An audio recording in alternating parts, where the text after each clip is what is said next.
Hello everyone and welcome to Vintage Cellars Sommelier series. My name is Andrea Infimo and I'm the head sommelier of MoVida, a restaurant in the Melbourne CBD many of you may be familiar with. I'm originally from Napoli, which is the biggest city in southern Italy, and I came here about 7 years ago. I come from a family where wine has always been around. What I'm about to say is very cliche. My granddad used to grow grapevines in his backyard and he used to make wine every year. Not fine wine, but it was pretty good for at least a few months after the vintage before it turned into vinegar. But I must say it was quite quaffable, especially over Christmas. I had my first sip when I was very young and it kind of like grew on me. I remember going out for dinner with my parents and having a little sip here and there. I just remember loving this variety called Falanghina, a variety that is slowly growing in popularity here in Australia, alongside with other southern Italian varieties. When I was 17, I had this vivid experience. I was having lunch at my uncle's and it was a Sunday afternoon. Halfway through the meal, he just decided to open this bottle that was gifted to him. It was a Brunello di Montalcino, which is a very premium Tuscan red. I can't remember the vintage. It was probably somewhere in the 70s, but I remember the price vividly. It was over 2,000 euros. Now, I don't know if I got conditioned by that information, if my taste bud got conditioned by that information, but I could definitely tell that wine was amazing. And that experience was a revelation because it taught me that I could tell apart a great wine from an average one. And it also got me to drinking wine on a more regular basis when I was hanging out with friends from uni, etc. Well, in 2013, after graduating in environmental science back in Italy, I just decided to come to Australia to take a gap year to just travel around, improve my English and go back. Well, I'm still here. In 2014, I found myself hired by MoVida, which turned out being a great restaurant, something that I was rarely exposed before back in Europe. It was a totally different concept. There was a great food culture, a great vibe in the restaurant, and an amazing product knowledge that was required of the staff to possess. So I got really excited when I got the job there. Very soon I realized that my biggest flaw was wine knowledge. I used to watch my colleagues being able to navigate their way through the wine list, recommend Spanish alternatives to benchmark varieties, or match a wine to customer's meal, something that I clearly wasn't able to do. So I went home and started doing my homework. To be fair, the first part of the learning process was quite chaotic because I was randomly researching about tasting notes, about wine regions, varieties, etc. So I sought professional help. And that's what got me to start my first WSET course. WSET stands for Wine and Spirits Education Trust. It's a London-based institution, but it operates worldwide. These days I'm still studying WSET, and I'm one exam away from finishing a 2-year diploma, which will open the door for, fingers crossed, Master of Wine in the future if I want to. In 2016, I decided, towards the end of the year, I decided to move down to Melbourne from Sydney, and I just kept working in MoVida. I worked my way up the ladder in the company till I became, about two and a half years ago, the head sommelier of the original venue, which was a great achievement for me.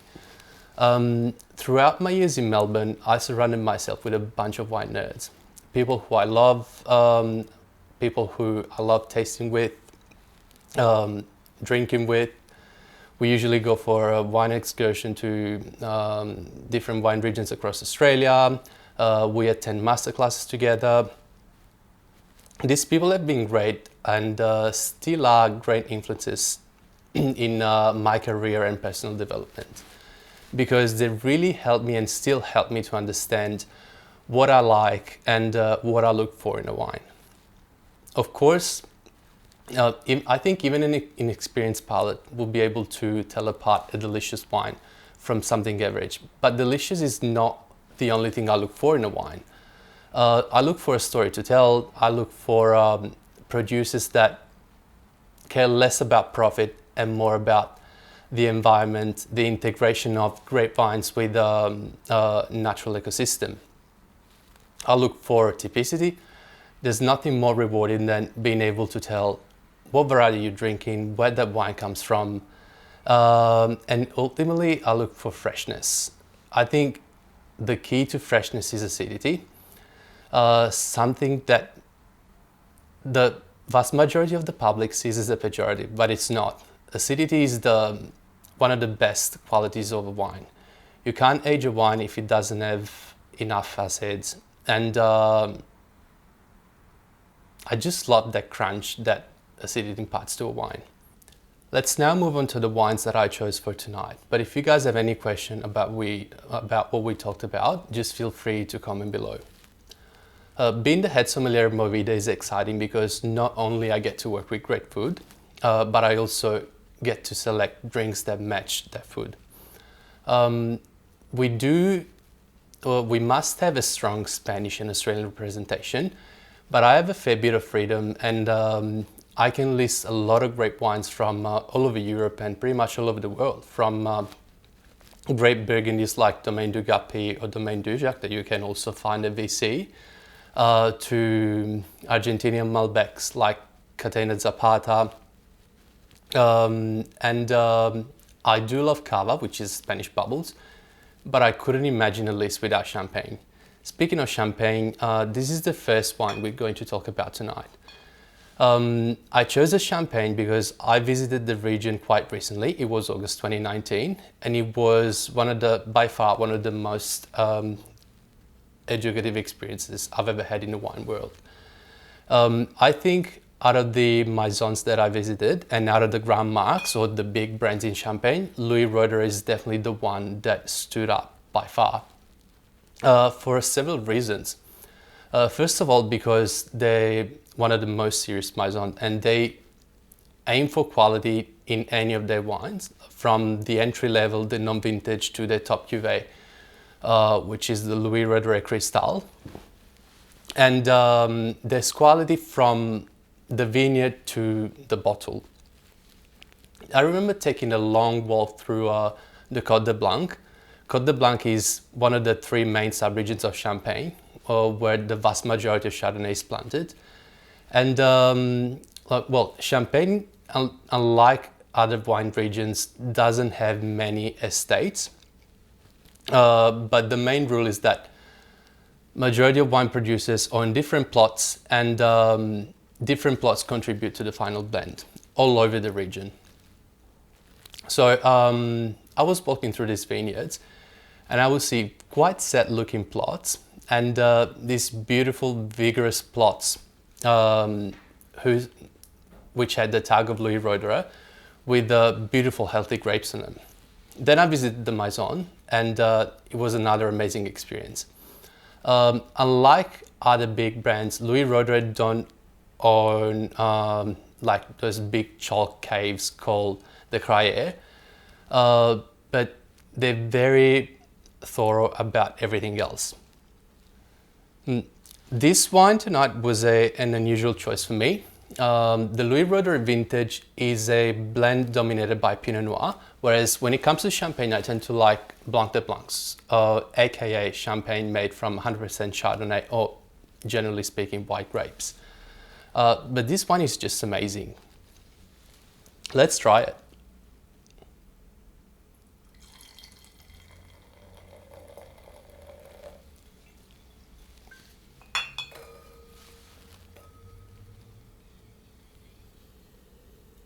It's got literally everything you want from a great champagne. It's got a beautiful brioche character, plenty of citrus, like candied lemon.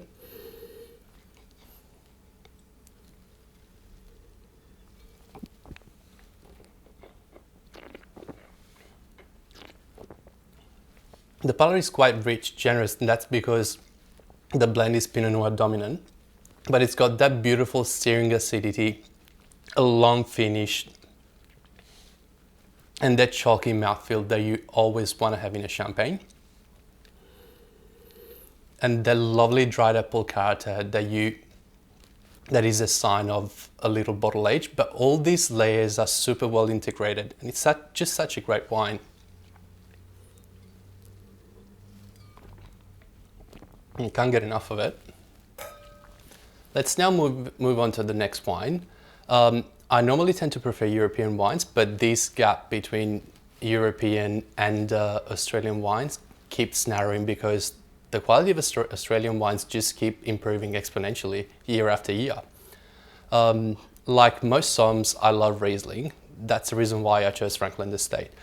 I've always been in love with this wine because that was the first bottle I bought when I moved down to Melbourne. It wasn't this specific cuvee. It was the Isolation Ridge, probably my favorite out of the range. But this is almost just as good.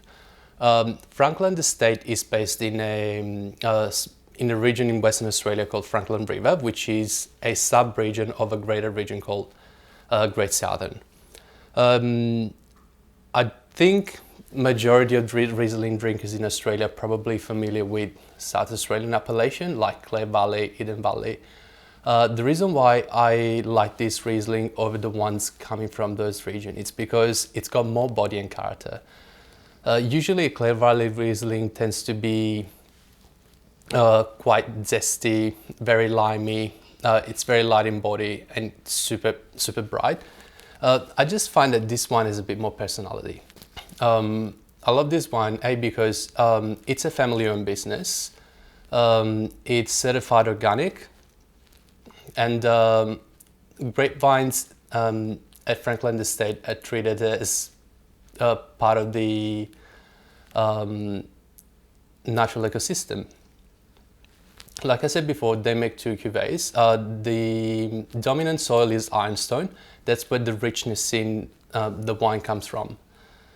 And I think this wine is just bang for your buck. Let's taste it together.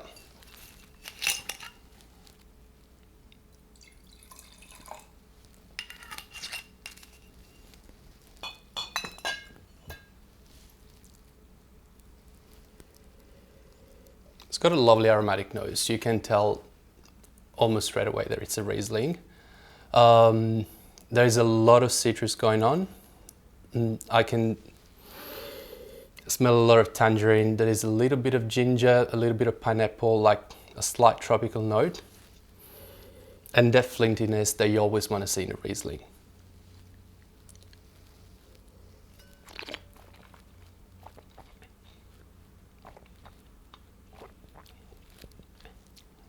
The palate is just mouth-watering.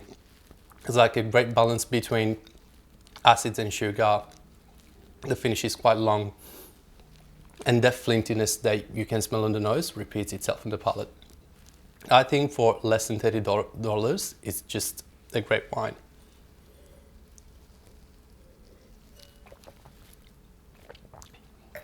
Let's say in Western Australia, and the next variety we're going to taste is actually a red. It's a Pinot Noir from another region in WA called Pemberton.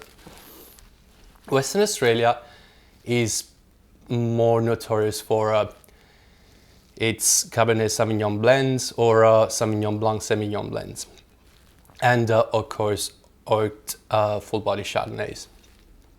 The reason why I picked this Pinot Noir, it's because it's got a lot of similarities with red Burgundies. First of all, what makes this wine great? Pemberton is a region that almost constantly has a relatively cool climate. That's because of its specific position in that corner of Western Australia. And it's not far off from the Southern Ocean, only about 35 k's. The soil in that specific estate is not that dissimilar from Burgundy. There's a fair bit of limestone, perhaps with a high percentage of iron oxide clay. But the wine is just pristine. This estate was established by a renowned winemaking family from South Australia, the Panels. I think it was established early in the 90s. I love this Pinot again because it's resemblant of a red Burgundy. It's got plenty of minerality. The fruit is very elegant. I don't want to say shy, but not obvious like in many other Australian and generally speaking New World wines. It has a percentage of new oak, but it's super well integrated. I opened this bottle a couple of days ago. It looked a bit tight, now it's shining. Let's taste it together.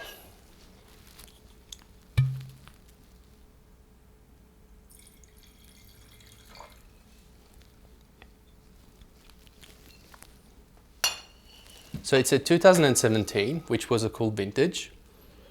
Cool vintage equal more freshness, sometimes a little bit of green character, which I barely see in this wine. The nose is super perfumed. There's a lovely cherry character, a little bit of forest floor, like red currant.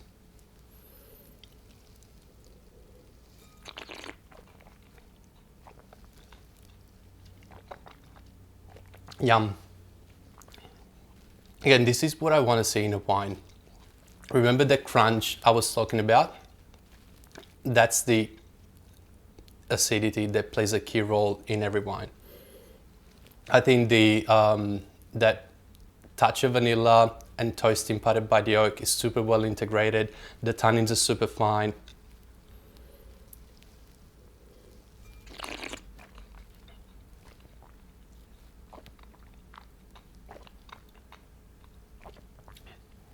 Again, yum.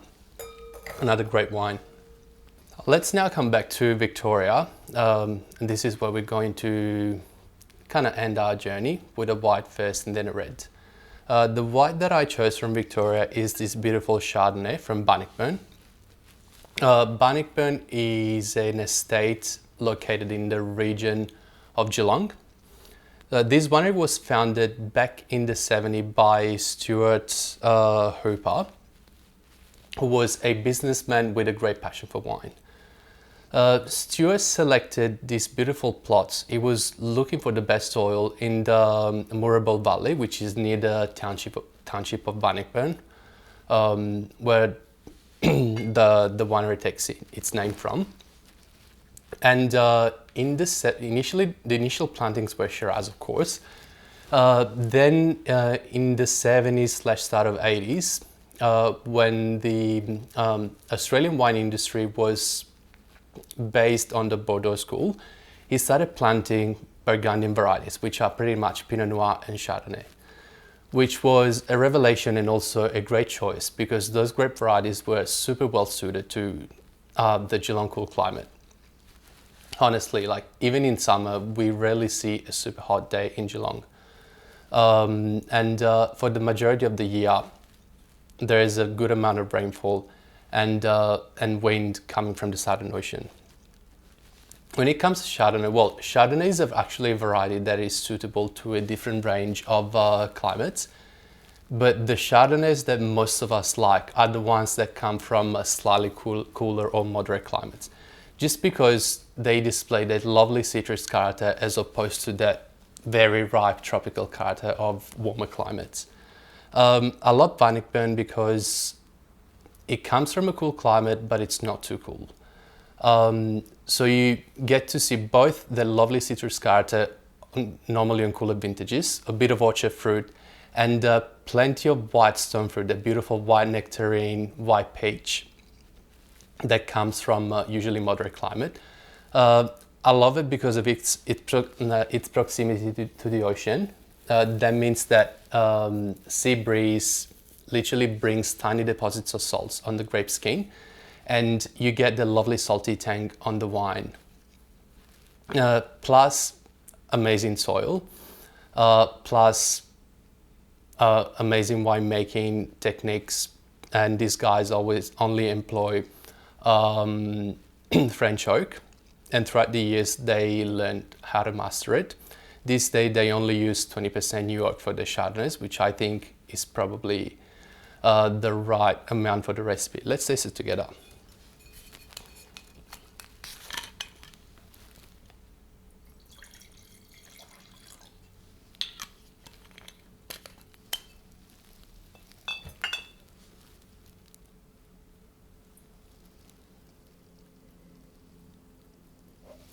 The nose is so typical Bannockburn. Again, this is a brand I've worked with for a few years. And their Chardonnay is just so consistent. You can see a bit of vintage variation, but the nose has that beautiful Bannockburn signature. So you can smell candied lemon, like a lot of white and yellow peach, apple and pear, and those beautiful oak spices. Toast, there's vanilla, a bit of creme brulee that I always find in Bannockburn.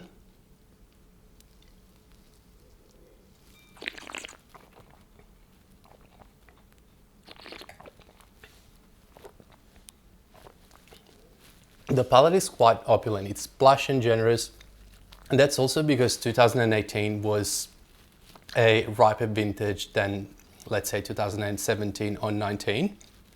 It has much more stone fruit character on the palate, and I love like that nuttiness that comes at the end, like the little bit of cashew that you tend to see in many coastal Australian Chardonnays. It's just a delicious wine.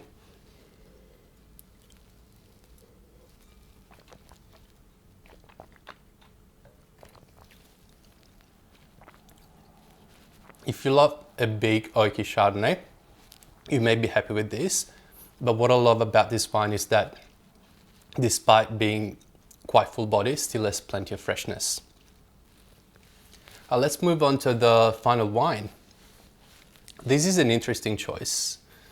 The producer is Pizzini. It's an Italian name, but actually comes from King Valley, a region from northeastern Victoria. I went there for a visit back in 2017, still with the MoVida crew. And it was a great experience because I learned that in Australia and specifically in Victoria, there are some producers that are doing great things with varieties that up until a couple of years ago were considered alternative varieties or outsiders, and now are kind of like becoming part of the benchmark varieties. This wine is a straight Sangiovese made by Pizzini. For instance, Sangiovese is the main variety behind Chianti. That's why I brought a textbook Chianti here for just for the sake of comparison, to be honest. Buying Chianti is never a safe choice. It's almost like buying Bordeaux because it's a vast region with a myriad of producers. So if you don't know what to buy, where to buy, if you don't know anything about vintages, it's probably not a safe choice. I chose Isola Elena because it's always been a consistent producer, and I think they make a textbook Chianti. This Chianti comes from the central sub-region of Chianti called Chianti Classico, which generally speaking, but it's not always the case, makes better quality Chiantis. But again, things are changing. What are the main differences between Australian and Italian Sangioveses? The trend in Italy, especially in the last few years, is to pull back on the oak barrels just because many producers want to display terroir and the fruit purities. Australians are actually starting to do the same with oak, are starting to be much more wise. But Pizzini still uses a fair bit of new oak in this wine. 20% new oak, 5% new oak. For instance, new oak imparts notes of toast, spices, vanilla. But I must say, in this wine, it's perfectly integrated. Also, you guys have to know that this wine is almost double the price than Pizzini, and I think for $30 or less a bottle, this wine is absolutely amazing. Similarities? Well, I think that King Valley is the right choice for Italian varieties because you get a bit of altitude, which cools the temperature down a bit. But also you get very warm days because you get you fair bit inland. You're not close to the coast, and you get a bit of continentality. So warmer days, warm sunny days that promote ripeness. 17 was also cooler vintage, generally speaking, in Victoria. So you've got a wine here which has got full phenolic ripeness but plenty of freshness. Again, let's taste it together.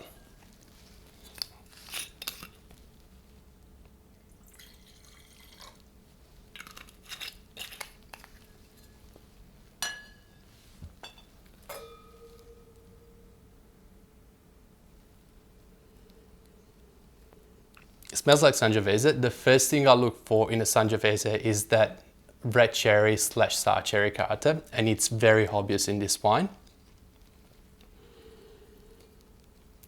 It does have an Australian signature. I do see a bit of, I do smell a bit of eucalyptus / menthol in this wine. A bit of vanilla, oak spices.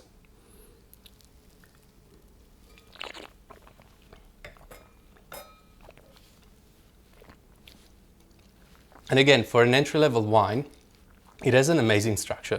Let's taste, I just wanted to taste the Sangiovese side by side with the Chianti, but I actually need to get another glass. Excuse me 1 second.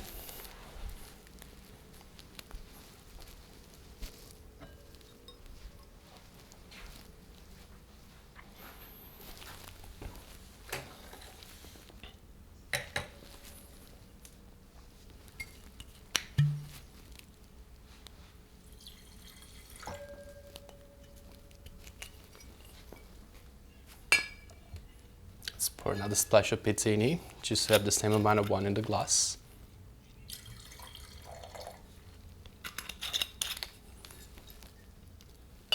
So looking at the color, this Chianti looks a bit darker, and that's because it's actually not a straight Sangiovese.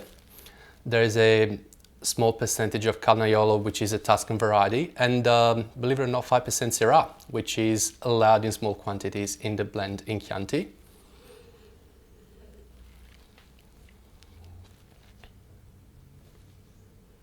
The nose again shows a lot of typicity. This one is a couple of years older and comes from a warmer vintage, so it shows an extra degree of development. It's starting to show a little bit of a dry aged beef, a little bit of tobacco, but the lovely cherry character comes through evidently. It's just a bit of a darker cherry, I reckon, because there's more blue fruit in here, but